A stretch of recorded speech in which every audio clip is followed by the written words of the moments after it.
Welcome. We will take a deep dive into the human mind, guided by the insights of Sigmund Freud, the father of psychoanalysis. Together, we'll explore how negative and destructive thoughts arise, why they seem to hold so much power over us, and how we can begin to reduce the suffering they cause. Our journey will combine history, psychology, and practical exercises.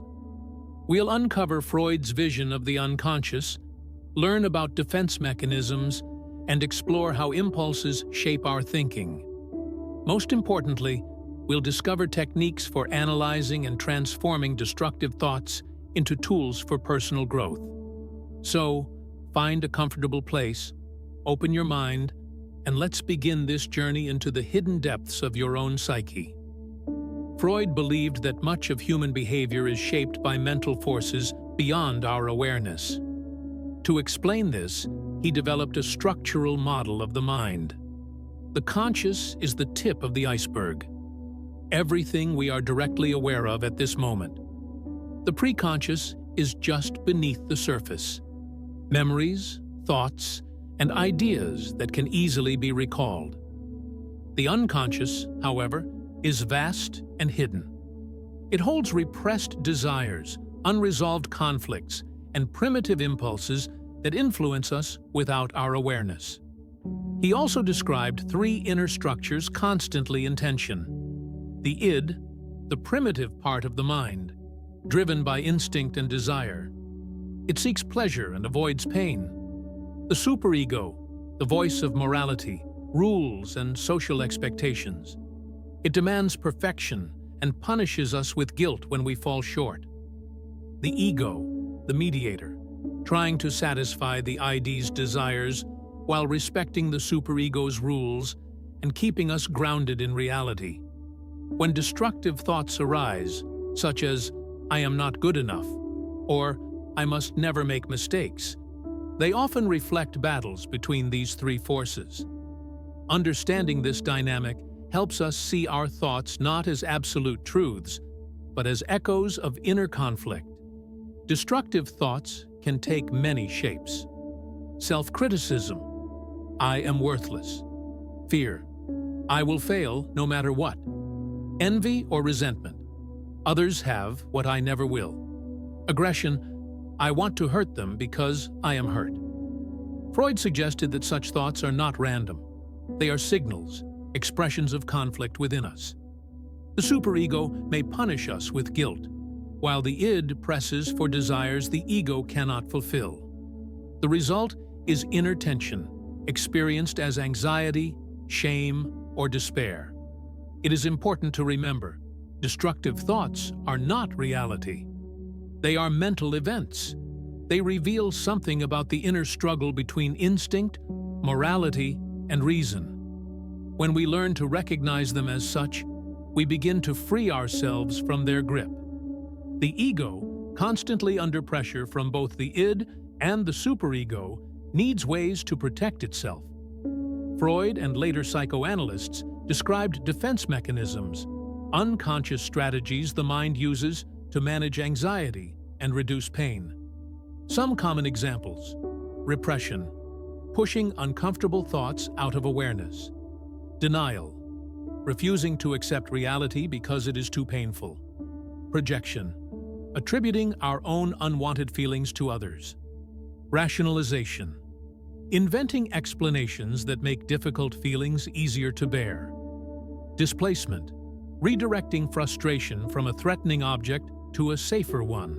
For instance, yelling at a friend after being criticized at work. Sublimation, transforming destructive impulses into creative expression, such as art, music, or exercise. Not all defenses are harmful. In fact, sublimation can be a powerful path to personal growth. The problem arises when we rely too heavily on unconscious defenses instead of facing the underlying conflicts directly.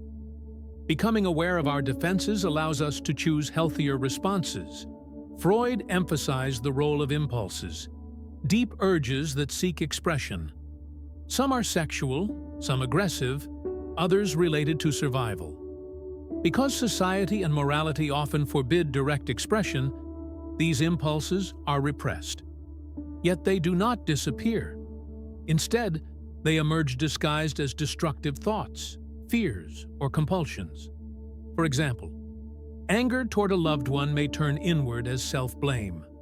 Envy may appear as harsh criticism of others. Repressed desire may emerge in dreams or intrusive fantasies. By learning to recognize our impulses without judgment, we reduce their destructive power. Awareness is not the same as acting on them. It means pausing to say, "Ah, this is anger. This is desire.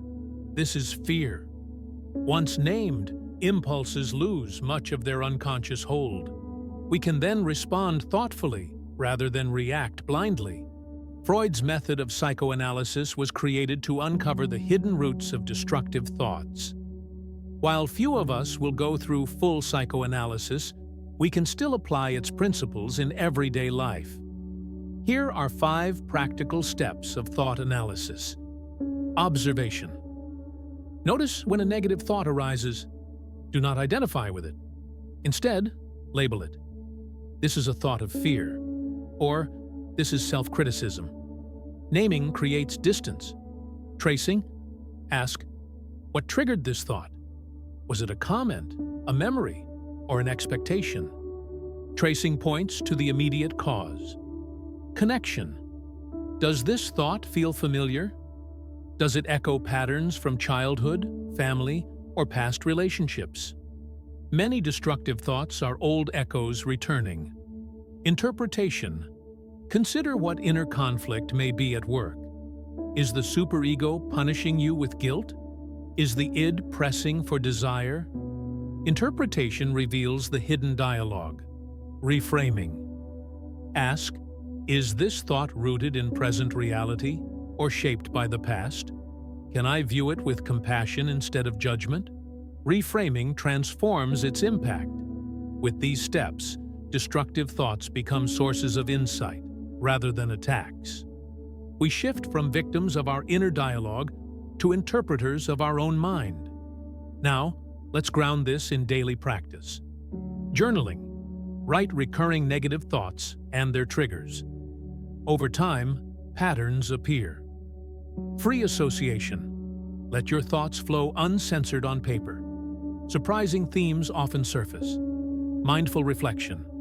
When a thought arises, pause, breathe, and remind yourself, this is only a thought. It does not define me.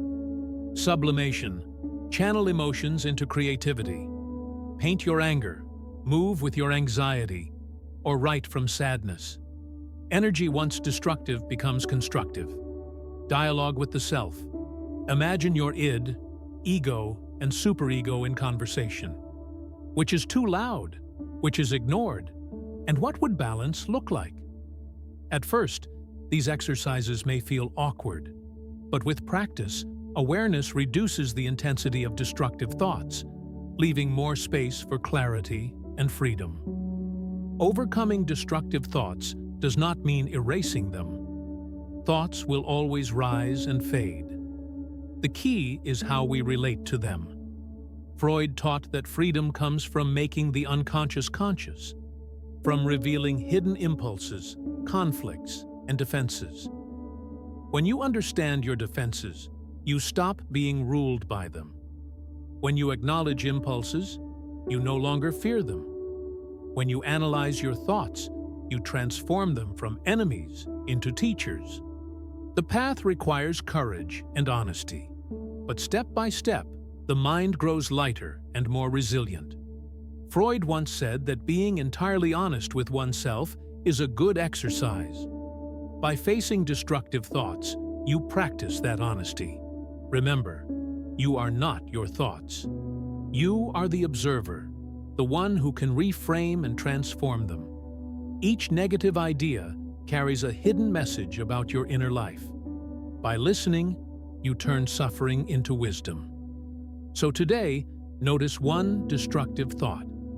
Instead of pushing it away, ask, what is this thought telling me? How can I respond with awareness, not suffering? That moment of reflection is the beginning of liberation.